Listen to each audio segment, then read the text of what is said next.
Take a Knee, a movement started by Colin Kaepernick to protest social injustice. But since the beginning, the movement has been misunderstood, hijacked, and whitewashed. I mean, now the movement is essentially everything except what it was meant to be. Ladies and gentlemen, here is why Cap took a knee. Colin Kaepernick first set out the national anthem in August 2016, about a month after police shot and killed Alton Sterling and Philando Castile, and 2 years after the Black Lives Matter movement gained national attention. This country stands for freedom, liberty, justice for all, and it's not happening for all right now.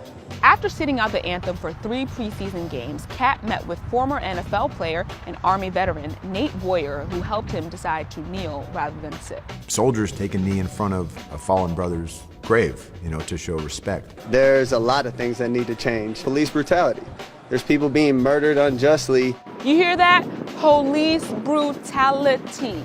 People being murdered. That is the crux of Cap's protest. It's no secret that there's a culture of institutionalized violence towards people of color in the U.S. I mean, open your eyes. You can become a cop in 6 months and don't have to have the same amount of training as a cosmetologist.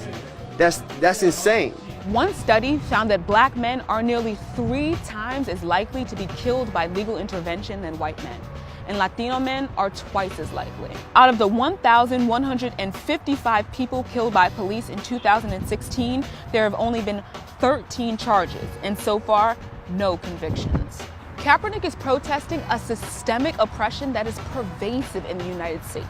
The hashtags for the slain, unarmed black and brown people are unending. He's exercising his constitutional right to make a statement.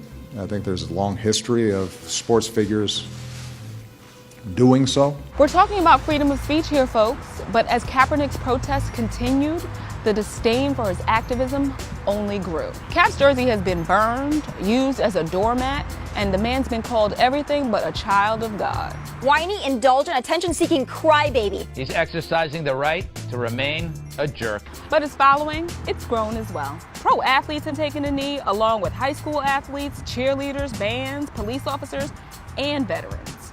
Hell, even people with bad knees have taken a knee. And then this happened. Wouldn't you love to see one of these NFL owners, when somebody disrespects our flag, to say, get that son of a off the field right now? He's fired! Listen up.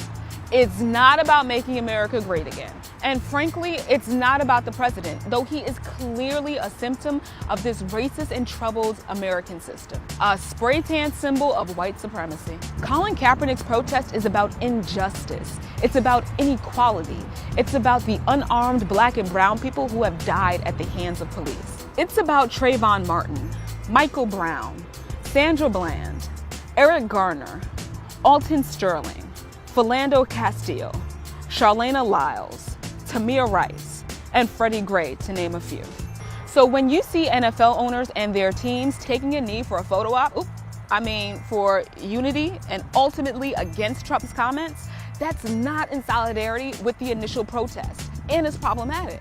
Or when Sports Illustrated tried to be in solidarity, how are you going to try to be about a movement when you excluded the man behind the movement from the cover? I'm just saying. Over a year after Kaepernick first sat out the anthem, he's unsigned.